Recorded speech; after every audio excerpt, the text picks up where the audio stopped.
తెలంగాణలోకి KTR drug culture తీసుకొచ్చారని ఆరోపించారు పీసీసీసీ అధికార ప్రతినిధి గౌరీ సతీష్.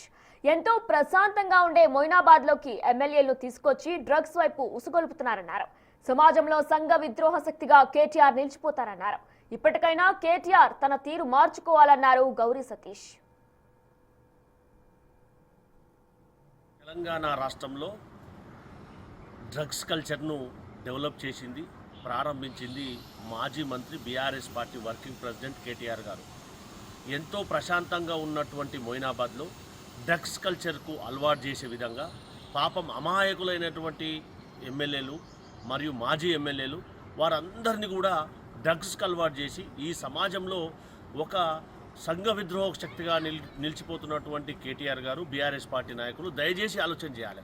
ఇలాంటి చర్యలకు పాల్పడితే వారి వారి జీవితాలే నాశనం అయ్యే అవకాశం ఉంటుంది. కాబట్టి ఇప్పటికైనా ఈ సమాజానికి వారు చేస్తున్నటువంటి డ్రగ్స్ కల్చర్ ఏదైతుందో దాన్ని నిలుపుకోవాలని చెప్పి కాంగ్రెస్ పార్టీ పక్షాన మొయినాబాద్ వాసిగా వారికి హెచ్చరిస్తూ ఉన్నాం.